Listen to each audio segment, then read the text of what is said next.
ఓం శ్రీ మహాగణాధిపతయే నమః. శ్రీ మహాసరస్వత్యే నమః. శ్రీ గురుభ్యో నమః. హరి ఓం. ఈ వెంకటేశ్వర స్వామి వారు ఎలా ఆవిర్భవించాడు, శ్రీ వెంకటేశ్వర స్వామి వారి చరిత్ర ఏమిటి? స్వామివారి మీద గడ్డం కింద వెన్న రాసి ఉంటుంది. మనం దేవాలయం వెళ్ళి చూసి ఉంటారు. పైన తిరునామం ఎలా అయితే ఉందో కింద తెల్లగా స్వామివారు వెన్న పెట్టుకొని ఉంటారు. ఈసారి వెంకటేశ్వర స్వామిని దర్శించినప్పుడు అందరూ కూడా తప్పకుండా చూడండి. ఈ కథ వింటే మీకు అర్థమవుతుంది వెంకటేశ్వర స్వామి ఎంత భక్త సులభుడో. ఒకానొకప్పుడు భృగు మహర్షి శాపం వలన వీరికి ఇలా జరిగింది. ఆ కథ ఏమిటి? భృగు మహర్షి గురించి అందరికీ తెలుసు కదా. భృగు మహర్షి బ్రహ్మదేవుడికి దేవాలయం ఉండకూడదని చెప్పాడు. పరమేశ్వరుడికేమో నిరాకారంగా ఉండాలి, నీకు రూపము లేకుండా ఉంటుంది భూలోకంలో అని చెప్పాడు. మహావిష్ణువుకు లక్ష్మీదేవికి ఇద్దరి మధ్యలో విభేదం వచ్చిన సంగతి కూడా ఈ విధంగా జరిగింది. ఆ కథ ఏమిటో ఇప్పుడు తెలుసుకుందాం. ఒకానొకప్పుడు భృగు మహర్షి శాపం వలన శ్రీ మహావిష్ణువుపై కోపం వచ్చి లక్ష్మీదేవి కొల్హాపురానికి వెళ్ళిపోయింది. ఆపై శ్రీ మహావిష్ణువు కూడా భూలోకానికి వచ్చాడు. శ్రీమన్నారాయణుడు ప్రశాంతంగా తపస్సు చేస్తూ కూర్చొని ఉన్నాడు భూలోకమున. ఆ తపస్సు చేశాడయ్యా అంటే స్వామివారి మీద పెద్ద పుట్ట కూడా వెలిసే విధంగా తపస్సు చేస్తూ ఉన్నాడు. కామధేనువు అనగా ఆవు. కామధేనువు వచ్చి స్వామి ఆకలి తీర్చడానికి ప్రతిరోజు ఉదయము సాయంత్రము స్వామివారికి ఆ పుట్ట దాకా వచ్చి పాలివ్వడం మొదలుపెట్టింది. ప్రతిరోజు స్వామి ఆకలి తీరుస్తూ ఉంది. ప్రతిరోజు కామధేనువు. గొల్లవాడు ఇంటికి వెళితేనేమో ప్రతిరోజు చూడసాగాడు. ఇదేమిట్రా, నాకు ఆ ఆవు ప్రతిరోజు కూడాను ఎన్నో లీటర్ల పాలు ఇచ్చేది, ఇప్పుడు అసలు పాలు ఇవ్వడమే మానేసింది ఏమిటి అని చెప్పి గొల్లవాడు తనకు తెలియకుండా, కామధేనువుకు తెలియకుండా వెనకగా వచ్చసాగాడు. కామధేనువు యథావిధిగా ప్రతిరోజులాగానే స్వామి వద్దకు వచ్చి ఆ పాలంతా కూడా విసర్జించడం మొదలుపెట్టింది.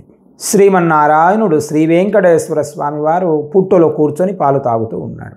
ఈ కామధేనువు పాలు విసర్జిస్తూ ఉండగా, అయ్యో నాకు రావాల్సిన పాలన్నీ కూడా ఈ కామధేనువు ఇక్కడ విసర్జిస్తుంది కదా అని చెప్పి కోపముతోటి తన చేతిలో ఉన్న గొల్లవాడు గుణపము తీసుకొని విసిరేస్తూ ఉండగా వెంకటేశ్వర స్వామి వారు అయ్యయ్యో నాకు ఆ పాలు ఇచ్చి నన్ను బ్రతికిస్తూ ఉన్న కామధేనువు చనిపోతుందేమని చెప్పి అక్కడ నుండి లేచి తనను కాపాడడానికి లేచేసరికి తన గడ్డం మీద తగిలింది స్వామివారికి.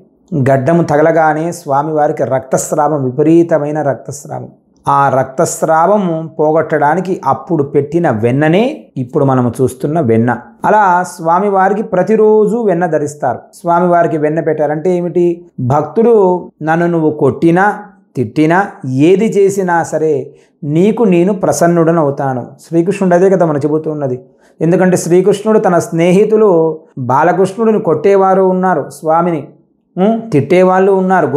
కొందరు గోపికలు తిట్టారు, కొందరేమో కొట్టారు. ఆట రూపంలో కొట్టినా తిట్టినా స్వామికి వెన్న పెట్టినా ఏది చేసినా కానీ స్వామి చిరుమందహాసముతో వాడి కోరిన కోరికలన్నీ కూడా నెరవేరుస్తాను అని చెప్పడానికే ఇప్పుడు కూడా వెంకటేశ్వర స్వామి దగ్గర వెళ్ళి చూడండి. తిరుమల వెళ్ళి చూస్తే గడ్డం కింద చిన్న వెన్న బుద్ధ పెట్టుకొని ఉంటాడు.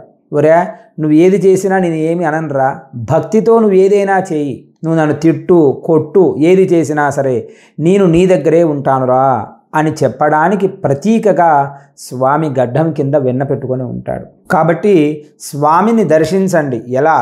నేను అంత ఖర్చు పెట్టాను ఇంత ఖర్చు పెట్టాను అనవద్దు. స్వామి దగ్గర స్వామి నన్ను పిలుస్తున్నాడు, ప్రేమగా వెళ్ళండి. స్వామికి భక్తిగా మీరు వేసే కాసు అయినా కానీ ఒక పావలా అయినా వేయండి. స్వామికి వేసే రూపాయి మీరు ధర్మముతో స్వామికి సమర్పించండి. స్వామి వచ్చి తీసుకుంటాడు.